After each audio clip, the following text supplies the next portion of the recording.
இன்றைக்கி நம்ம கிராமத்து காம கதையில் கேட்க போகிற கதை வந்து பார்த்தீங்கன்னா கஞ்சி தியாகம். ஊம்பிய பாளையம்னு சொல்லிட்டு ஒரு ஊர் இருக்குது. அந்த ஊரில் இருக்க எல்லாருக்குமே வந்து கல்யாணம் ஆகிருக்கு. ஆனால் யாருக்குமே குழந்த பிறக்கலை. இவளுக்கு கல்யாணம் ஆகி 10 வருஷத்துக்கு மேலே ஆகிப்போச்சு. யாருக்குமே குழந்த பிறக்கலை. சுற்றி இருக்க கிராமத்து மக்கள்லாம் வந்து பார்த்தீங்கன்னா இவங்க ஊரில் வந்து பொண்ணு கொடுக்குறதோ பொண்ணு எடுக்கிறதோ வந்து பண்ணாமலே பண்ணிட்டாங்க. எல்லாருமே வெளியிலேருந்து கேட்குறான், நீ எந்த ஊருப்பா அப்படின்னு கேட்டவுடனே ஊம்பிய பாளையம்னு சொன்னேன். ஆமாம், ஊமனை மாருதே அப்படின்னு சொல்லிட்டு யாருமே வந்து பொண்ணு கொடுக்கவும் மாட்டாங்க, பொண்ணு எடுக்கவும் மாட்டாங்க. அந்த ஊர் பொண்ணுகளுக்கும் கல்யாணம் ஆகாமல் இருந்துச்சு.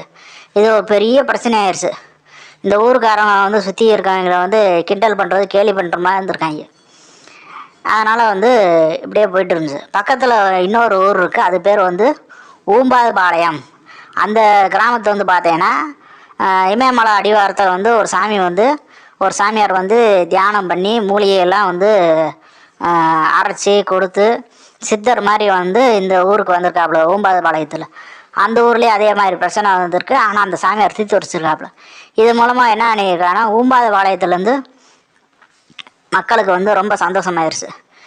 இப்போ வந்து ஊம்பிய பாளையத்துலேருந்து ஒரு 4 ஆம்பளையை வந்து இந்த சாமியாரை பார்க்க வராங்க. ஊம்பாது பாளையத்துக்கு வந்த உடனே அந்த சாமியார்கிட்ட வந்து கேட்குறாங்க, இந்த மாதிரி வந்து எங்களுக்கு யாருக்குமே வந்து குழந்த பிறக்க ஏதாவது வழி பண்ணுங்க அப்படின்னு சொன்னோடனே அவர் நான் பண்ணுறேன் அப்படின்னு சொல்லிட்டு என்ன பண்ணிட்டாருன்னா, நல்லா வந்து ஒரு பாயாசத்தை வந்து ரெடி பண்ணி கொடுத்துருக்காப்புல. கொடுத்தோடனே அந்த பாயாசத்தை குடித்த அவங்களுக்கெல்லாம் வந்து ஒரு புது தெம்பு வந்து அன்றைக்கி நைட்டு போய் பொண்டாட்டிமாரை பூரா நல்லா செஞ்சு அவங்களுக்கு வந்து கர்ப்பம் தரித்து அதுக்கப்புறம் குழந்த பிறந்துடுது.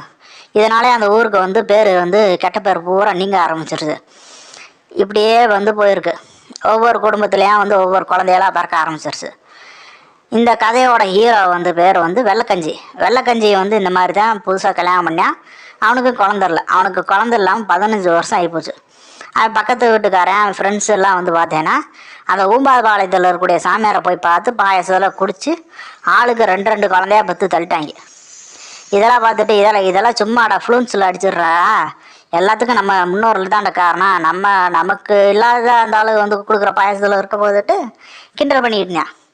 இதெல்லாம் பார்த்துட்டு என் ஃப்ரெண்டு, வேணாம்டா, எதுக்கடா இந்த வம்பு, பேசாமல் வா நம்ம போய் அந்த சாமியார் போய் பார்த்துட்டு ஒரு பாயசத்தை வாங்கி கொடுக்குறேன், நீயும் குடிச்சிட்டு நீயும் பண்ணிவிட்டு ஒரு நல்ல குழந்தைய பத்துக்க அப்படின்னு சொன்னோடனே அவனுக்கு என்ன பண்ணுறேன்னே தெரியாமல் ஊர் பூரா இப்படியே பேசிட்டேன், நான் வந்தேன்னு கரெக்டாக இருக்காது அப்படின்னு சொன்னோடனே ஒன்றும் பிரச்சனை இல்லை, நீ வா, நைட்டில் வந்து நம்ம ரகசியமாக போயிட்டு வந்துடுவா, அப்போ நீங்கள் பாயாசத்தை குடிச்சது யாருக்குமே தெரியாது, அப்படியே போயிட்டு வரணுன்னு சரி அப்படின்னு சொல்லிட்டு அவன் ஃப்ரெண்டு வந்து என்ன பண்ணுறான்னா, அவன் ஃப்ரெண்டு வெள்ளைக்கஞ்சி 2 பேரும் சேர்ந்து ரகசியமாக வந்து அந்த சாமியார் வீட்டுக்கு போகிறாங்க.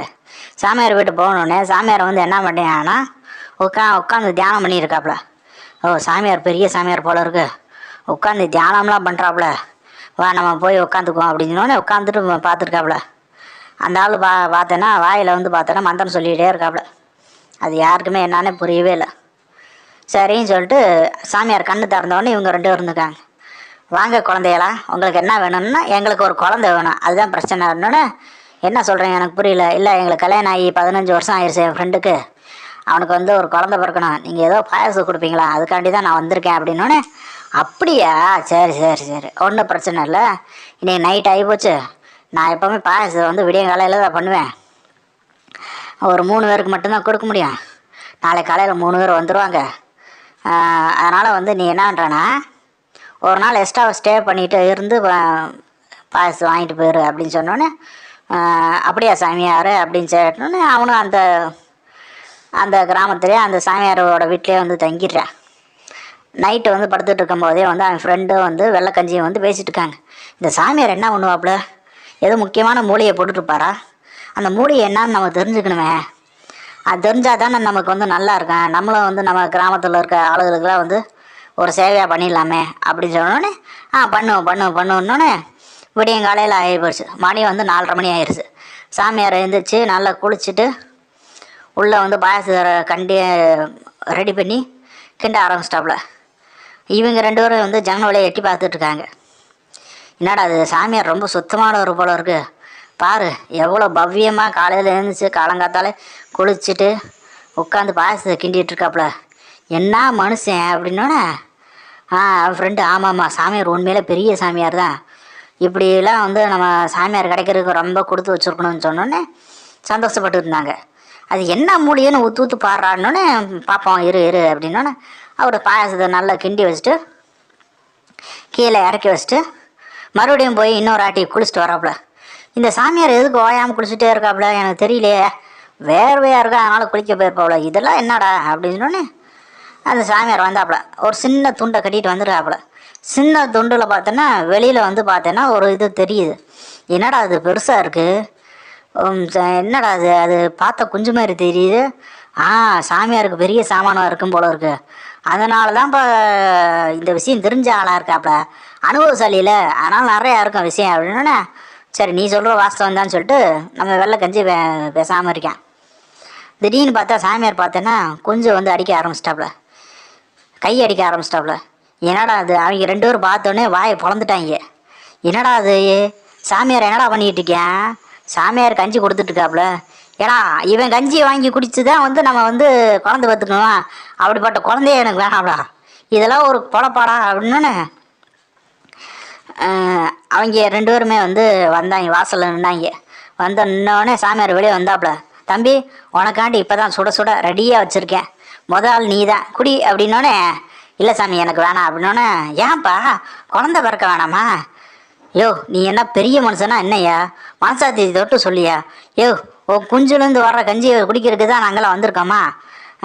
இல்லை தம்பி, நான் வந்து இமயமலையில் வந்து இருந்து அங்கே இருக்க மூலிகையெல்லாம் சாப்பிட்டு என்னோடய ரத்தத்தில் ஊறி அது எல்லாமே கஞ்சிக்குள்ளே ரெடியாக இருக்குது, அதனால் வந்து என் கஞ்சி வழியாக தான் உங்களுக்கு கொடுக்க முடியும், நான் என்ன தம்பி பண்ணுறது, உன்னை யார் இதெல்லாம் பார்க்க சொன்னா, நீ எதுவுமே நடக்காத அளவுக்கு நீ மனசில் நினச்சிட்டு இந்த கஞ்சி இந்த பாயசத்தை வந்து குடிச்சிட்டு போ, இந்த பாயசத்தை குடித்தாலே எனக்கு வாந்தி வந்துடுமாடே, உன் கஞ்சியை கொடுக்குறதுக்கு தான் நாங்களாம் இந்த இழிச்சா வாய பாருடா, இப்போ தானே தெரியுது ஊரில் இருக்க ஒவ்வொரு குழந்தையும் வந்து மோஜாட ஒன்றை மாதிரியே இருக்கும்போது நானும் வந்து சந்தேகப்படாமல் விட்டேன், இப்போ தானே தெரியுது நீ இவ்வளோ பெரிய வேலையை சரியா, இருடா இருடா உன்னை வந்து இது பண்ணுறேன்னு சொல்லிட்டு எல்லோரும் அவங்க 2 பேருமே வந்து வெளியே போயிட்டு பேசிகிட்டே போயிருக்காங்க. வெள்ளை கஞ்சி சொல்கிறேன், நல்ல வேலை இந்த சாமியார்கிட்ட வந்து கஞ்சி வாங்கி குடிக்கல, இல்லைன்னா வந்து சாமியார் மோஜாடையிலே வந்து நானும் 2 பிள்ளைய பார்த்துருப்பேன் அப்படின்னோடனே பக்கத்தில் அவன் ஃப்ரெண்டு ரொம்ப அதிர்ச்சி ஆகிட்டான். நீ என்னடா அதிர்ச்சியாக இருக்க, என்னடா பிரச்சனை அப்படின்னு அவன் கேட்டோடனே அவன் சொல்கிறான், இல்லை மச்சான் இப்படி தான் வந்து நான் வந்து பாயாசத்தை வாங்கி குடித்தேன், என்னன்னு தெரியல 2 குழந்தை பிறந்துச்சு, இவன் கஞ்சி கொடுத்து தான் நமக்கு குழந்தை பிறந்தோன்னு எனக்கு ரொம்ப அசிங்கமாக இருக்குடா, ஆனால் நம்ம ஊர் ஊம்பிய பாளையத்தை இனிமேல் வந்து பெரிய லெவலில் டெவலப் பண்ணுவோம், வா போய் டாக்டரை பார்ப்போம், இவங்ககிட்டலாம் இருந்தால் நான் சரிப்பட்டு வராது, வா போய் பார்ப்போம் அப்படின்னு சொன்னேன். டவுனுக்குள்ளே போய் ஒரு டாக்டரை பார்த்து எல்லாம் சரி பண்ணிட்டு குழந்தை பிறக்க ஆரம்பிச்சிருச்சு. இதுதான் வந்து இந்த கதையோட விளக்கம்.